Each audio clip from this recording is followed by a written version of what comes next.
اتنا پڑھتے ہی آپ کا اتنا ثواب ڈھیروں ڈھیر آپ کے نام اعمال کے اندر درج ہوتا چلا جائے. ایک حدیث میں آتا ہے کہ ایک صحابی نے اللہ تعالیٰ کی حمد و ثنا میں کچھ جملے ادا کیے،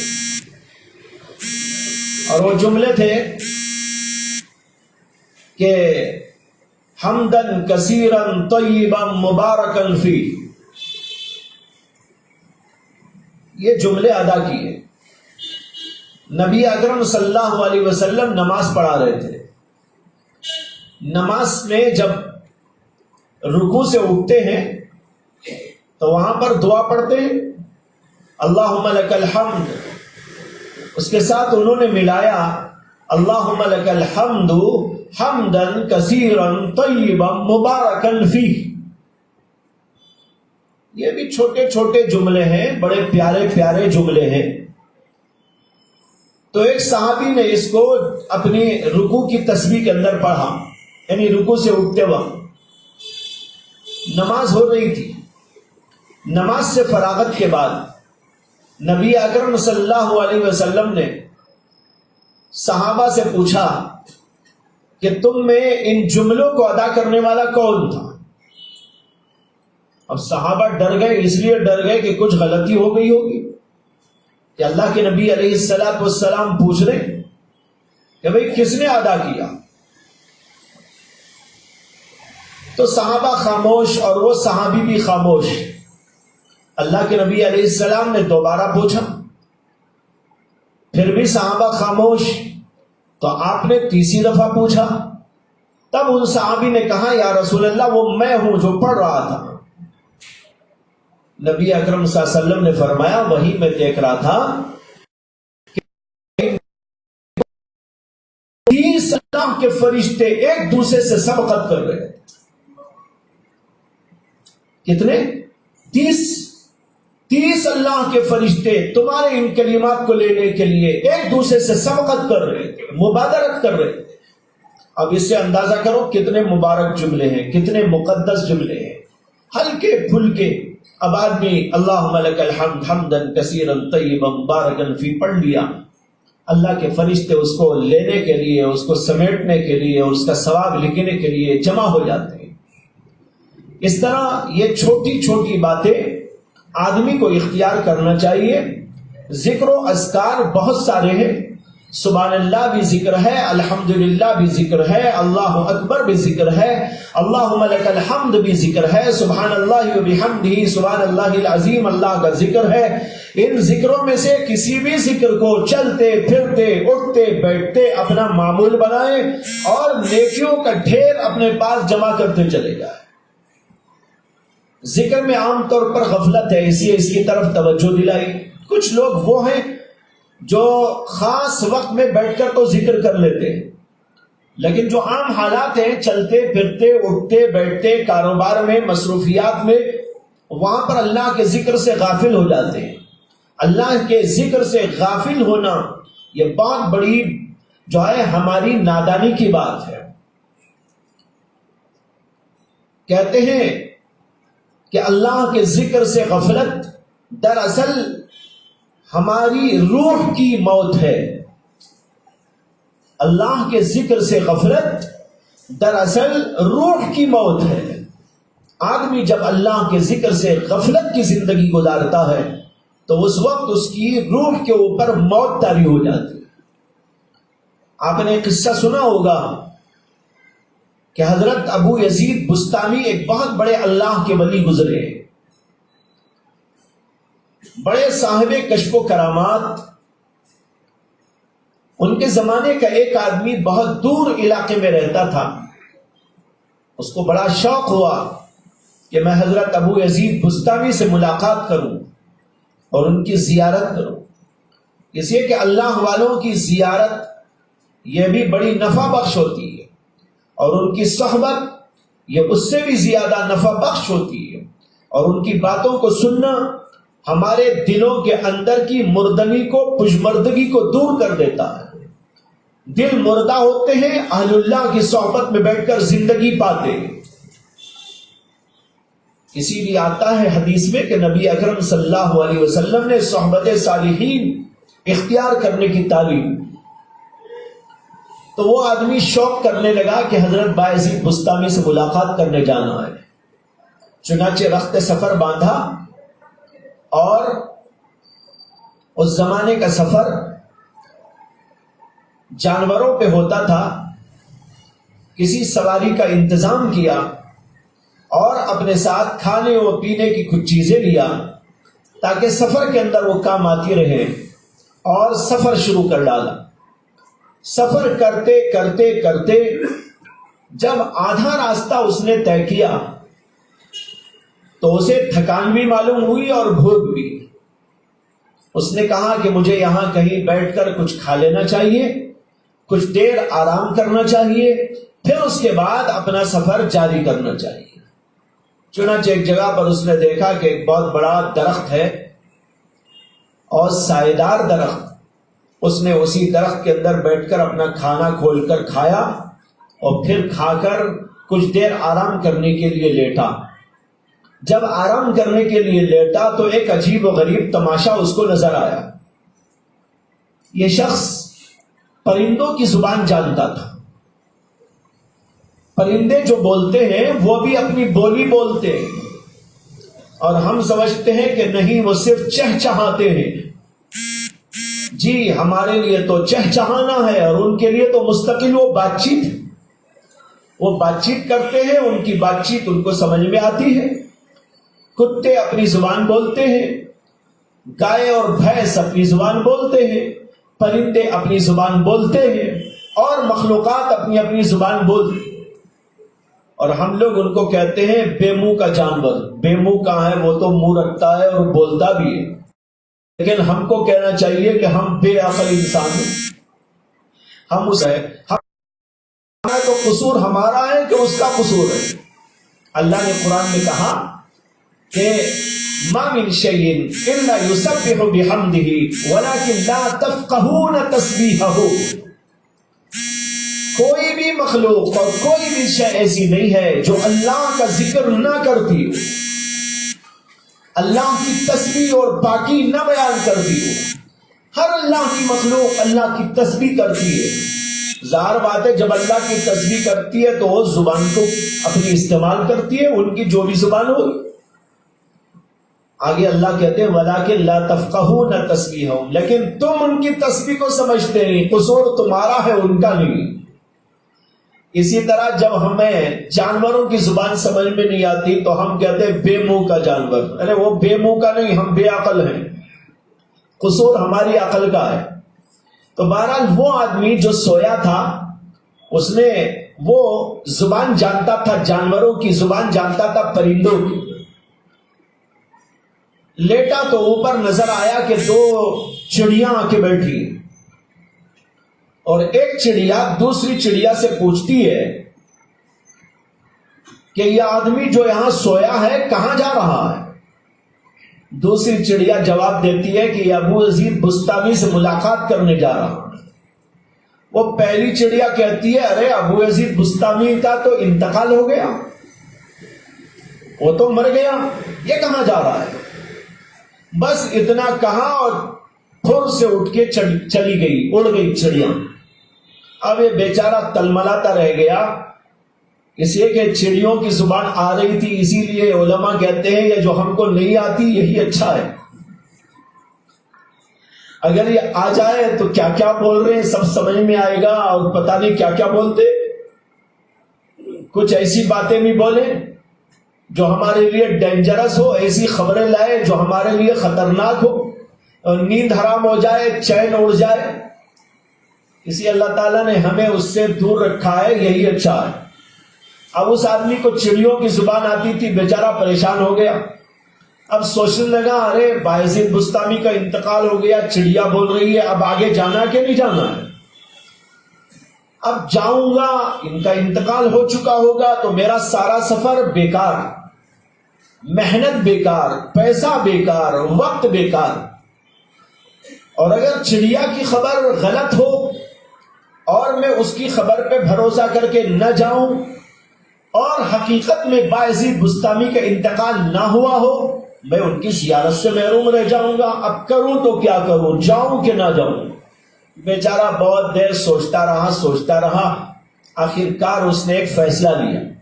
اس نے کہا جب میں نے سفر کی نیت کر لی ہے اور رخت سفر باندھ لیا ہے تو مجھے بہرحال چلے جانا چاہیے. اگر وہ مل جائیں الحمدللہ، اگر نہ ملے، ان کا انتقال ہو گیا ہو، تو چلو قبر پہ جا کے زیارت تو کر لے. اس لیے اس نے ہمت باندھی اور چلا. چلتے چلتے سفر اس کا پورا ہوا اور بستام شہر کو پہنچا. بستام شہر میں لوگوں سے معلومات کیا کہ حضرت ابو یزید کہاں رہتے. لوگوں نے اس کو پتہ بتایا، پتہ معلوم کر کے پہنچا اور اسے معلوم ہوا کہ ماشاءاللہ حضرت بایزید بسطامی زندہ ہے. اسے بڑی خوشی ہوئی کہ میں جس مقصد کو لے کے سفر کیا الحمدللہ اللہ نے اس میں مجھے کامیابی عطا کی. ملاقات ہو گئی، زیارت ہو گئی، ان کے ملفوظات سے، ان کی باتوں سے استفادہ کرتا رہا. جب واپس ہونے کا وقت آیا تو اس نے کہا کہ حضرت اب مجھے واپس جانا ہے، میں اجازت چاہتا ہوں، لیکن رخصت ہونے سے پہلے میرے ایک سوال کا حل کر دیجیے. انہوں نے کہا کیا سوال ہے؟ کہا سوال یہ ہے کہ میں جب آپ کی ملاقات کے لیے آدھا سفر طے کیا اور ایک جگہ پر کھانا کھا کے کچھ دیر کے لیے لیٹا، وہاں پر درخت کے اوپر دو چڑیاں بیٹھ کر گفتگو کر رہی تھی اور اس نے کہا کہ مجھے چڑیوں کی زبان آتی ہے. ایک چڑیا بول رہی تھی کہ کہاں جا رہا ہے، دوسری نے کہا بایزید بسطامی سے ملنے جا رہا ہے، اور پہلی چڑیا نے کہا ارے بایزید کا تو انتقال ہو گیا، اور وہ اڑ کے چلی گئی. اب میں پریشان ہوا، آؤں نہ آپ کی خدمت میں جاؤں کہ نہ جاؤں. بہرحال اللہ نے توفیق دی تو آ گیا. آپ سے ملاقات ہو گئی اور آپ سے استفادہ ہو گیا. اب میرا سوال یہ ہے کہ چڑیا کو آپ سے کیا عداوت تھی، چڑیا کو آپ سے کیا چڑ تھی کہ اس نے مجھے ایسی خبر دی کہ بایزید کا انتقال ہو گیا؟ تو حضرت بایزید بسطامی کہنے لگے اچھا بھائی یہ کون سے دن کا واقعہ ہے؟ اس نے حساب لگا کے بتایا کہ فلاں دن کا واقعہ ہے. کہا کہ کون سا وقت تھا؟ اس نے اندازہ کر کے بتایا کہ یہ وقت تھا دوپہر کا، یہ وقت، دن یہ تھا. حضرت بایزید بسطامی کچھ دیر کے لیے غرق استغراق ہو گئے، مستغرق ہو گئے، اور پھر اس کے بعد اپنا سر اٹھا کر ایک آہ کھینچی اور اس کے بعد میں کہا چڑیا نے سچ کہا، اس لیے کہ جس وقت کی بات تم کہتے ہو عین اسی وقت کچھ دیر کے لیے ذکر اللہ سے غفلت ہو گئی تھی، اور غفلت خدا بندی دراصل انسان کے لیے موت کے برابر ہے. تو بھائیوں بہت سارے لوگ آسانی سے ذکر کر سکتے ہیں، چلتے پھرتے اٹھتے بیٹھتے اور یہ نیکیاں کما کے رکھ سکتے ہیں، لیکن کتنی غفلت ہوتی ہے کہ اللہ کا ذکر کیے بغیر اپنا کام کرتا رہتا ہے، چلتا رہتا ہے، بیکار بیٹھا رہتا ہے، کبھی موبائل فون پہ مشغول ہو جاتا ہے، کبھی ادھر ادھر کی باتوں میں مشغول ہو جاتا ہے. اس لیے عرض یہ کیا میں نے کہ یہ بہت اہم نیکیاں اور اس سے ہماری غفلت بہت بڑی ہوئی ہے. اس لیے ہر آدمی اپنی نیکیوں میں اضافے کی کوشش میں لگے.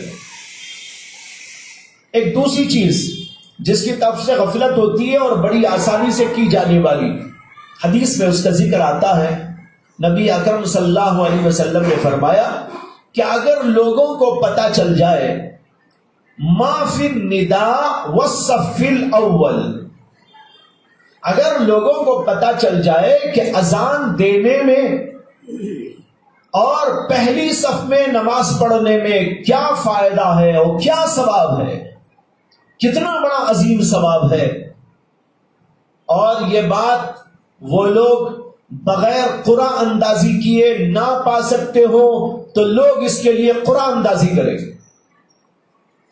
یہ حدیث کا مفہوم ہے کہ آپ نے فرمایا کہ ان دونوں میں کیا ثواب ہے اگر لوگوں کو پتہ چل جائے اور اس کے لیے ان کو موقع نہ ملتا ہو، اذان دینے کا موقع نہیں مل رہا ہے، اور اسی طرح پہلی صف میں جگہ پانے کا موقع نہیں مل رہا ہے، بھیڑ لگ گئی ہے، میں جاؤں گا پہلی صف میں، تو جائے گا پہلی صف میں اذان دوں گا، تو اذان دے گا۔ اگر ایسی بھیڑ لگ جائے اور بغیر قرآن اندازی کے یہ نوبت نہ مل سکتی ہو تو لوگ اس کے لیے قرآن اندازی کریں۔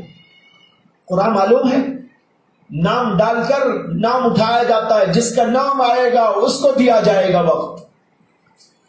لیکن یہ کب؟ اب تو لوگ جو ہے پہلی صف کو چھوڑ کر پچھلی صفوں میں بیٹھے رہتے ہیں، حالانکہ ان کو موقع ہے، وقت پہ آئے ہیں، پہلے آئے ہیں، جگہ خالی ہے، پہلی صف میں آرام سے جا کے بیٹھ سکتے ہیں، قرآن اندازی کی ضرورت نہیں، پوری صف خالی پڑی ہے۔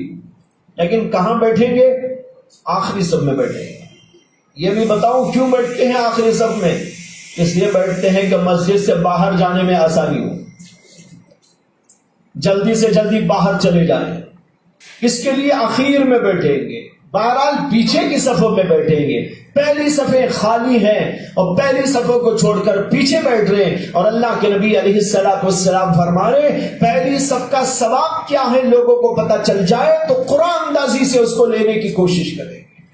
یعنی بھیڑ لگ جائے گی کہ میں بیٹھوں گا پہلی صف میں، تو ہٹ جا، میں بیٹھوں گا، مجھے ملنا چاہیے، یعنی لڑائیاں ہونے لگے، جھگڑے ہونے لگے۔ جو لوگ حج کو گئے ہیں یا عمرے کو گئے ہیں وہ جانتے ہیں ریاض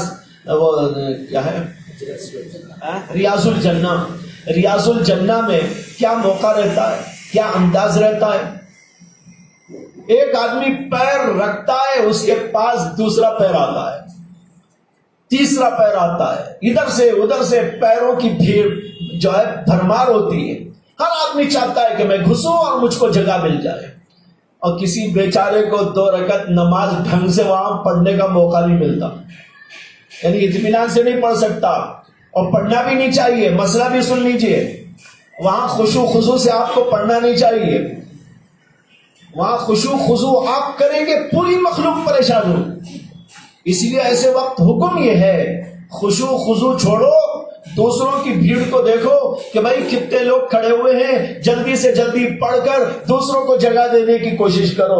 وہاں پر آپ کھڑے ہو گئے بازید بستامی بن کر، اور جو ہے جنید بغدادی بن کر، اور جو ہے آنکھ بن کر کہ آپ نے نماز پڑھنی شروع کر دی، اور جو ہے سورہ بقرہ شروع کر ڈالی۔ یاد رکھیے کہ گناہ ہوگا، ثواب نہیں ملے گا۔ لوگ اس کے اندر غلطیاں کرتے ہیں اور خامخواہ کی بات ایسی پیدا کر لیتے ہیں۔ وہ موقع ایسا ہے کہ ہر آدمی کو موقع ملنا ہے۔ جب ہم ہٹیں گے تو دوسرا آئے گا، دوسرا ہٹے گا تو تیسرا آئے گا، تیسرا ہٹے گا تو چوتھا آئے گا۔ اس لیے جلدی سے جلدی بلا خشوع بلا خضوع نماز پڑھے، وہاں پر بلا خشوع بلا خضوع آپ کی یہ نماز، اور بہت مختصر نماز آپ کی ہزار بڑی بڑی خشوع و خضوع کی لمبی چوڑی نمازوں سے بھاری ہو۔ بہرحال جیسے وہاں موقع ہوتا ہے، پہلی صف کے لیے بھی ایسے ہی موقع ہونا چاہیے۔ روز اللہ کے نبی صلی اللہ علیہ وسلم کہتے ہیں پہلی صف کا ثواب معلوم ہو جائے تو لوگوں کی بھیڑ لگ جائے اور اس کے لیے قرآن اندازی ہونے لگے۔ اسی طرح اذان کا ثواب معلوم ہو جائے تو ہر آدمی کوشش کرے گا میں اذان دوں، میں اذان دوں، میں اذان دوں۔ اور جب یہ نوبت آ جائے گی تو کسی مسجد میں مؤذن کے رکھنے کی ضرورت نہیں ہوگی۔ اب لوگ جو ہے اذان تو دے سکتے ہیں لیکن جو ہے آتے نہیں دینے کے لیے، آتے نہیں تو مسجد والوں کو مؤذن رکھنا پڑتا ہے، اور مؤذن بھی جو رکھا جاتا ہے ماشاءاللہ سبحان اللہ، یا کہوں انا للہ، جس کا نہ الف برابر، نہ صاد برابر، نہ سین برابر، نہ ڈھنگ کی اذان، نہ آواز اچھی، بھونڈی آواز کے ساتھ، بھونڈے انداز کے ساتھ اذان دی جا رہی ہے۔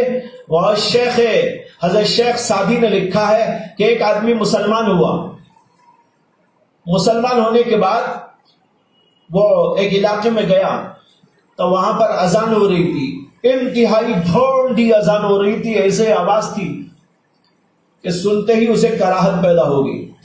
شیخ سعدی لکھتے ہیں کہ اس بھونڈی اذان کو سن کر آدمی نے ایمان چھوڑ دیا۔ شیخ سعدی کی کتاب مشہور ہے، معروف ہے، گلستان، اس کے اندر یہ واقعہ موجود ہے۔ اسی میں وہ لکھتے ہیں کہ اچھی آواز ہونی چاہیے، اچھا انداز ہونا چاہیے، پیارا لب و لہجہ ہونا چاہیے، اس کو سیکھا ہوا ہونا چاہیے.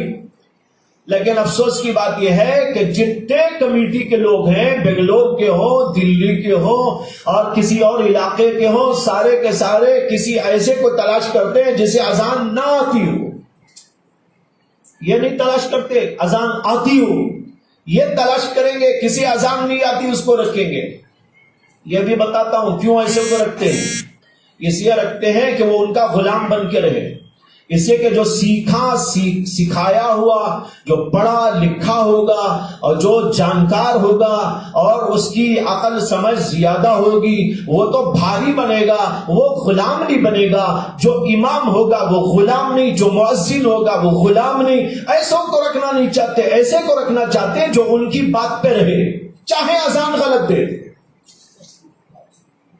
یہ صورتحال ہے آج. کسی جگہ الا ماشاء اللہ اذان صحیح ہونے کا نمبر ہی نہیں. حضرت مرشدنا و شیخنا شاہ ابرار الحق صاحب نور اللہ مرقدہ اس کے اوپر بڑی توجہ دلاتے تھے. جہاں جہاں جاتے تھے اذان کی تصحیح کراتے تھے.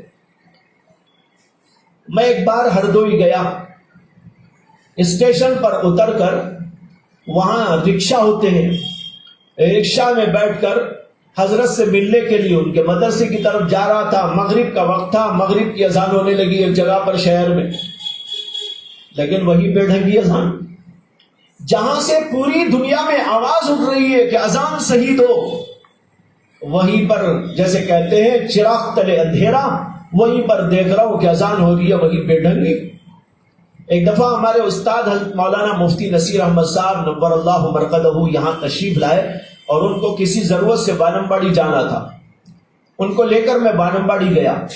بانمباڑی میں ایک مسجد کو گئے تو وہاں اسی وقت اذان دے رہا تھا مؤذن، اور اذان میں وہ کہتا تھا حیا للفلاح حیا للصلاح حیا للصلاح حیا للفلاح. حالانکہ لفظ حیا لس نہیں ہے، حیا للفلاح نہیں ہے، یہ حیا علی الصلاح ہے، حیا علی الفلاح ہے. وہ الا کو چھوڑ کر عین کو بالکل ختم کر دیتے ہیں، لا کہتے ہیں. سب جگہ ایسے ہی ہو رہی ہے اذان الا ماشاء اللہ، حیا علی الصلاح حیا علی الفلاح. ہمارے استاد نے کہا مجھے خطاب کرتے ہوئے کہ بھائی شعیب اللہ دیکھ مؤذن کیا بول رہا ہے. ان کا ایسے ہی لب و لہجہ تھا اور کہتے تھے ارے دیکھ کیا مؤذن کیا بول رہا ہے. اب میں متوجہ ہوا، حضرت نے کہا دیکھ یہ بول رہا ہے حیا للصلاح، آؤ یہاں نماز نہیں ہوتی. للصلاح کے معنی کیا؟ نماز نہیں. للصلاح نماز نہیں، آؤ نماز نہیں ہے. ہاں کھاؤ پیو کچھ موج اڑاؤ، نماز نہیں ہے. اور کہا حیا للفلاح، آؤ آؤ کامیابی یہاں نہیں ہے. حضرت نے فرمایا کہ بھائی یہ اذان ہی اتنی غلط دے رہا ہے اور لوگوں سے کہہ رہا ہے للصلاح للفلاح، تو کون آئے گا نماز کو؟ اسی لیے ان اذانوں کو سن کے کوئی نماز کو نہیں آتا. اس لیے کہ جو ہے الفاظ کا اثر دل پہ پڑتا ہے. جیسے کہتے ہیں ناموں کا اثر، غلط آپ نام رکھ دے بچوں کا غلط اثر پڑے گا، اچھا نام رکھے تو اچھا اثر پڑے گا. اسی طرح جب یہ اذان غلط ہوگی اور کانوں میں پہنچے گی للصلاح للفلاح، پوری دنیا میں ایسی ہو رہی اللہ ماشاء اللہ، تو اس کی وجہ سے لوگ نماز پڑھنے سے دور ہوتے جا رہے ہیں. تو بھائی اذان بہت قیمتی چیز ہے، لاجواب چیز ہے، اور اس کے اندر پورے دین کا خلاصہ آ گیا ہے. پورا دین اس کے اندر پیش کیا گیا ہے. اللہ کی توحید ہے، رسالت کا پیغام ہے، اور پھر اس کے بعد اللہ کے نبی جو لے کر آئے عظیم دعوت اسلام نماز کی، اس کی طرف بلاوا ہے. اور یہ بھی بتایا گیا ہے کہ اسی دین میں آنے پر تمہارے لیے کامیابی ہے، اس لیے کامیابی چاہتے ہو تو دین کی طرف آؤ. پھر اللہ کی توحید کا بیان ہے، یہ چیزیں اس کے اندر بیان کی گئی، پورے دین کا خلاصہ. لیکن لوگ اذان سیکھتے نہیں. میں یہ کہہ رہا تھا مؤذنوں کو رکھتے ہیں، لیکن مؤذن ایسا ہوتا ہے جو اذان دینے کے قابل نہیں ہوتا. اذان دینے کے قابل ہونا چاہیے, پڑھا لکھا ہونا چاہیے, اور عالم ہو تو اور اچھا, یا کم از کم حافظ قرآن ہو, یا اچھا قرآن پڑھنے والا, یا اچھی اذان دینے والا ہو. ایسا آدمی ہونا چاہیے. اور اس کے لیے بہت ساری صفات اور خصوصیات علماء نے مستقل طور پر بیان فرمائی ہے کہ وہ تقوی کا حامل ہو, پاکیزگی کا حامل ہو, اور اس طرح بہت ساری خوبیاں اس کے اندر موجود ہو. ایسے آدمی کو تلاش کر کے امام, ایسے آدمی کو تلاش کر کے مؤذن رکھا جائے. لیکن لوگ ایسا نہیں کرتے. اور ایک غلطی یہ ہوتی ہے کہ جس کو مؤذن رکھتے ہیں اس کو دھونے, دھانے, صفائی وغیرہ کی ذمہ داری بھی دیتے ہیں. اس لیے جو بھی آئے گا وہ اذان دینے کے خیال سے تو کم آئے گا, کام کاج کے لیے زیادہ آئے گا. اور رکھنے والوں کا بھی مقصد یہی ہوتا ہے کہ بھئی یہ جھاڑو لگائے, وہ صفائی کرے, وہ نالیاں بھی دھویا کرے, وہ جنازے بھی اٹھایا کرے, وہ موتا کی جو ہے خدمت کیا کرے. یہ ذہن میں ہے. اذان الگ چیز ہے, یہ خدمتیں الگ ہیں. اگر مؤذن کو رکھو, اس کے لیے اذان, اس کے لیے امامت, نائب امام, یا نہیں تو کچھ پڑھانے وغیرہ کا سلسلہ رکھا جائے. اور یہ جو دوسری ڈیوٹیاں ہیں اس کے لیے کوئی اور خادم رکھا جائے. میں نے یہاں بھی بہت دفعہ کہا, یہاں کی کمیٹی کے لوگوں کو, اور اب سے نہیں, ایک طویل زمانے سے کہا, لیکن وہی سب جگہ کی بات وہی ہے. ہر جگہ دماغ میں جلدی نہیں آتی ہے بات کہ بھئی ہاں ایسا ہونا چاہیے. مؤذن ہو, مؤذن اپنی شان کے ساتھ بہترین اذان دینے والا, بہترین لب و لہجے والا, سیکھا ہوا, پڑھا ہوا, قرآن جاننے والا, حدیث جاننے والا. اور رہے دوسری خدمت, اس کے لیے رکھو آدمی تو کوئی نہ کوئی ملے گا, دھوئے گا, صفائی کرے گا, جھاڑو لگائے گا, اور کچھ کرے گا. وہ کام دوسرے آدمی سے لینا چاہیے. لیکن اب مؤذن کا معنی ہی ہوتا ہے خادم, مسجد کی صفائی کرنے والا. تو اچھا آدمی کہاں سے ملے گا آپ کو؟ تو یہ الگ الگ چیزیں. تو بہرحال بتانا یہ تھا کہ ہم سب کے سب مشق کریں اذان کی, اور اذان دینے کے لیے تیار رہے. مؤذن صاحب تو پیچھے کھڑے رہے, ہم کہیں بھائی ہم اذان دیں گے. لیکن اذان کا شوق رکھنے والے لوگ اذان سیکھ کے اذان دیں, غلط اذان نہ دیں. بہت ساروں کو شوق ہوتا ہے, لیکن یہ خوف نہیں ہوتا کہ بھائی ہم غلط اذان دیں گے تو ہمیں گناہ ہوگا, سننے والوں کو بھی پریشانی ہوگی. نہیں, اچھی اذان سیکھنا ہے, صحیح تلفظ سیکھنا ہے, اور اس کا بہترین لب و لہجہ سیکھنا ہے. اور یہ آواز تو بھائی ساری دنیا کو پہنچائی جاتی ہے, اور جب ساری دنیا کو پہنچائی جاتی ہے تو کتنا اچھا انداز ہونا چاہیے. دراصل اذان ایک دعوت کا کام ہے, یہ دین کی دعوت ہے جو پوری دنیا کو پیش کی جاتی ہے. اتنا بڑا کام, اسی لیے اس کا ثواب بھی بہت زیادہ. جو مستقل اذان دینے والا, اس کے بارے میں حدیث میں آتا ہے کہ نبی اکرم صلی اللہ علیہ وسلم نے فرمایا کہ جو آدمی 7 برس تک اذان دیتا ہے, اللہ کے ہاں اسے ایک پروانہ مل جاتا ہے. کس کا؟ جہنم سے آزادی کا پروانہ. اور ایک حدیث کے اندر آیا کہ نبی اکرم صلی اللہ علیہ وسلم نے فرمایا کہ جو آدمی 7 برس تک مسلسل اذان دیتا رہا, قیامت کے دن اس کی گردن اونچی اور لمبی ہوگی. اونچی اور لمبی ہونے کے 2 مطلب بیان کیے گئے. ایک مطلب یہ بیان کیا گیا کہ گردن واقعی لمبی ہو جائے گی مؤذن کی. یہاں تو اتنی سی گردن ہے, 4 انگل کی گردن, لیکن وہاں بہت لمبی گردن ہو جائے گی.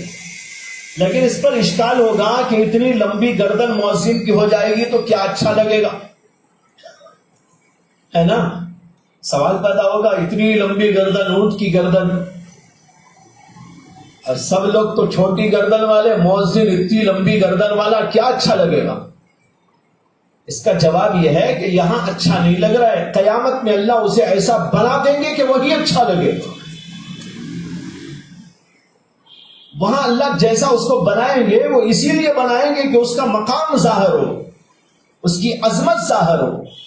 جب اس کو اللہ بنائیں گے تو ایسا بہترین بنائیں گے لمبی گردن کے ساتھ کہ لوگ دیکھ دیکھ کر اشک کریں گے, اشش کریں گے, اے کاش کہ ہم بھی مؤذن ہوتے, اے کاش کہ ہم بھی مؤذن ہوتے, اے کاش کہ ہم بھی بیدواڑی کے مؤذن ہوتے.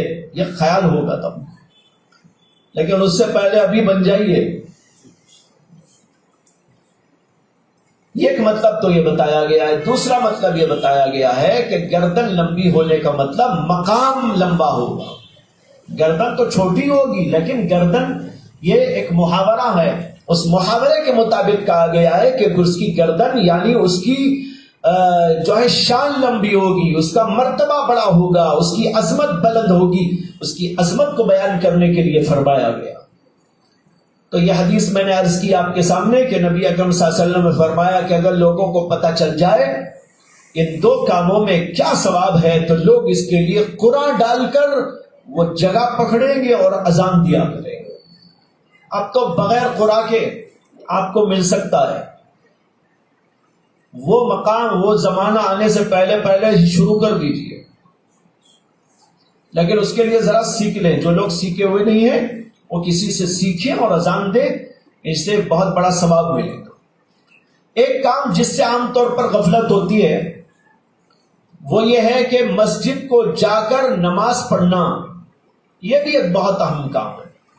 اس کے لیے حدیث میں آتا ہے کہ اگر رات میں آدمی چل کے مسجد کی طرف جائے اور اندھیری ہو, اللہ کے نبی صلی اللہ علیہ وسلم نے فرمایا بشر المشائین فی الظلم الی المساجد بالنور التام یوم القیامہ. فرمایا کہ قیام جو ہے جو لوگ مسجدوں کی طرف راتوں میں اندھیریوں میں چلتے ہیں ان کو بشارت سنا دینا کہ قیامت کے دن انہیں نور تام ملے گا. اور نور تام وہاں ملے گا یہاں اندھیریوں میں چلنے کا ثواب. یہ بھی ایک بہت اہم عبادت, چھوٹی چھوٹی عبادت ہے. چلنا, جب مسجد کو چلتے ہیں ہر قدم پر ایک نیکی ملتی ہے اور ہر قدم کے اوپر ایک گناہ معاف ہو جاتا ہے. جب آدمی مسجد کی طرف آتا ہے ایک گناہ معاف ہوا, ایک نیکی لکھی گئی. 100 قدم آپ نے چلے تو 100 گناہ معاف ہوئے, 100 نیکیاں لکھی گئی. 200 قدم, 400 قدم, 500 قدم, جتنے قدم چل کے آئے اسی قدر ثواب ملا اور اسی قدر گناہ بھی مٹتے چلے گئے. اسی لیے بعض لوگوں کے بارے میں, صحابہ کے بارے میں آتا ہے کہ انہوں نے بہت دور گھر بنانے کی کوشش کی. ایک صحابی تھے, وہ رہتے تھے مسجد نبوی کے پاس. انہوں نے رسول اللہ صلی اللہ علیہ وسلم سے اس کا یہ ثواب سنا تو وہ وہاں سے گھر چھوڑ کر ذرا دوری پہ بنا لی. لیکن انہوں نے کسی کو بتایا نہیں کہ میں کیوں بنایا. دل میں تھا ان کے کہ اللہ کے نبی صلی اللہ علیہ وسلم نے فرمایا ہے کہ جب آتا ہے آدمی مسجد کو تو ہر قدم پر نیکی ملتی ہے, ہر قدم پر گناہ معاف ہوتا ہے. تو ان کے دل میں تھا. انہوں نے کہا کہ بھائی پھر تو مجھے ذرا دور گھر بنانا چاہیے, مسجد کے بازو لگا ہوا ہے, ثواب کم ملے گا, ذرا دور سے آؤ. اس لیے گھر دور بنا لیا. تو بعض صحابہ کو اشکال ہو گیا. بعض صحابہ نے سوچا کہ یہ صحابی حضور کے پاس اور قریب اور مسجد نبوی کے قریب تھے, اب خامخواہ یہاں سے چھوڑ کے اتنی دور کیوں چلے گئے؟ حضور سے دور ہو گئے, مسجد نبوی سے دور ہو گئے. کسی صحابی کے دل میں یہ خدشہ پیدا ہوا تو انہوں نے حضور سے جا کر شکایت کی کہ یا رسول اللہ فلاں صحابی یہاں رہتے تھے, اب انہوں نے اتنی دور گھر بنا لیا. تو حضور اقدس صلی اللہ علیہ وسلم نے ان کو بلا کر پوچھا کہ بھائی کیا ہوا کہ آپ اتنی دور چلے گئے؟ انہوں نے کہا یا رسول اللہ آپ نے یہ بتایا تھا کہ آنے اور جانے پر مسجد کے اتنا ثواب اور اتنے گناہ مٹتے ہیں, اور میرا گھر بالکل بازو تھا, میرے ثواب میں کمی آ رہی تھی, ثواب کو پانے کے لیے گھر دور بنا دیا. اس سے یہ بھی معلوم ہوا کہ کسی عمل پر خدشہ ہو تو اسے پوچھ لینا چاہیے. ورنہ دیکھیے ان صحابی کے دل میں آ گیا, پتہ نہیں یہ صحابی کیوں دور چلے گئے, حضور سے دور ہو گئے, مسجد سے دور ہو گئے, بدگمانی سی ہو گئی.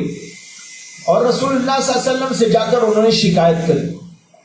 لیکن حضور اقدس صلی اللہ علیہ وسلم کا معاملہ ایسا تھا کہ جب تک ان صحابی سے اور کسی بھی شخص سے اس کے بارے میں کچھ گفتگو نہیں کرتے تھے, کوئی فیصلہ نہیں کرتے.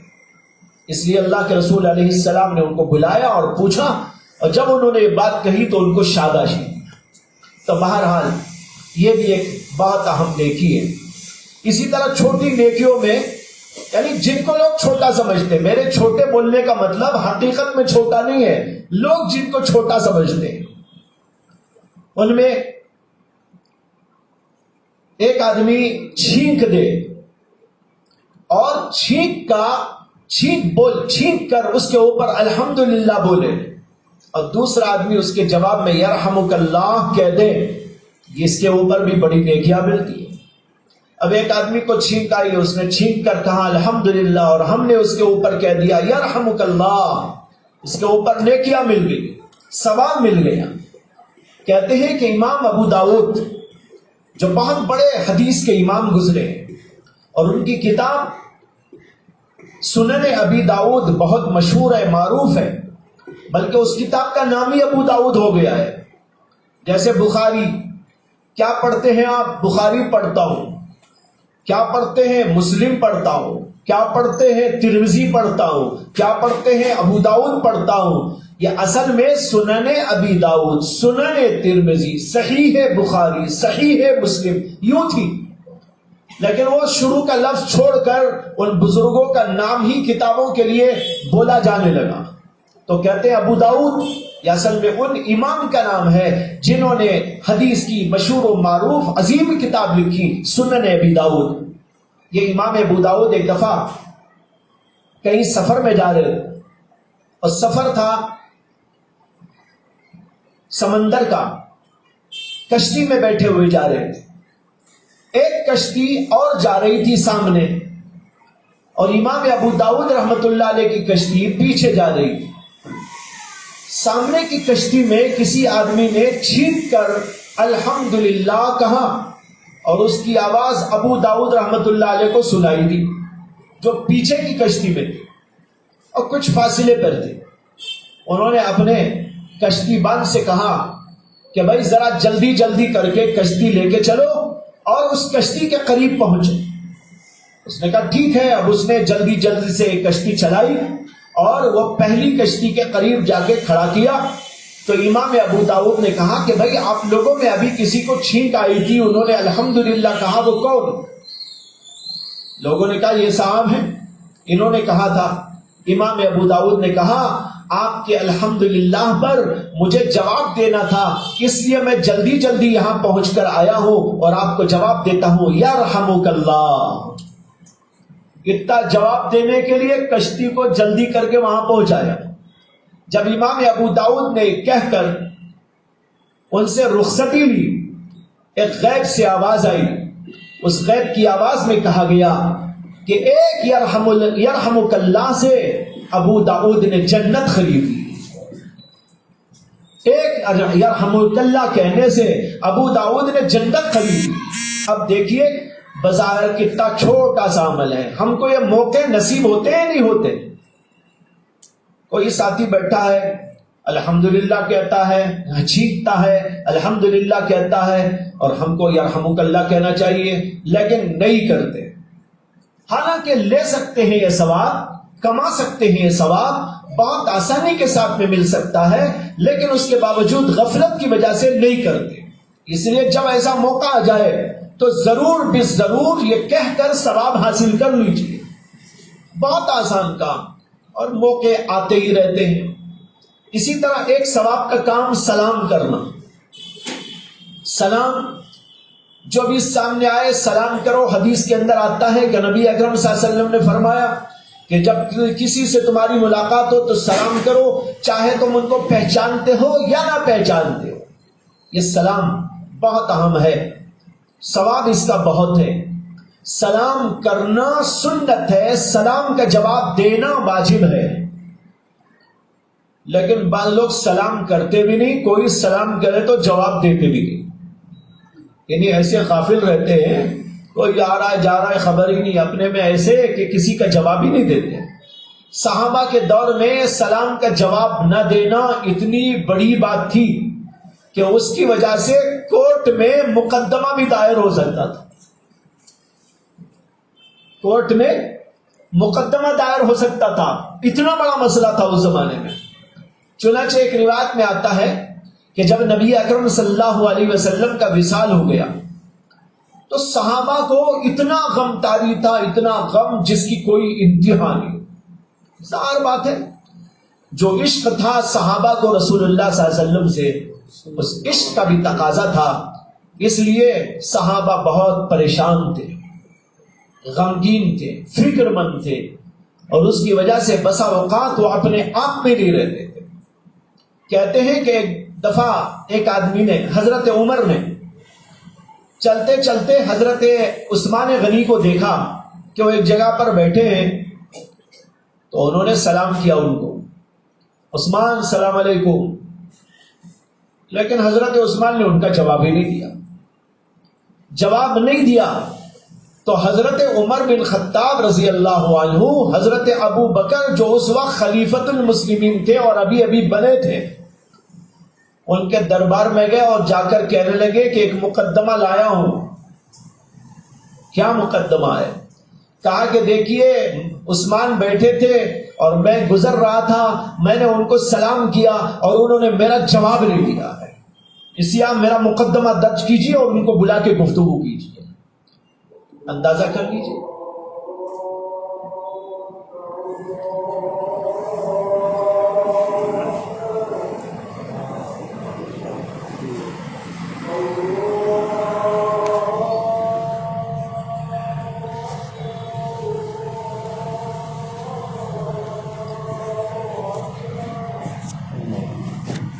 کیسے کرنا ہے؟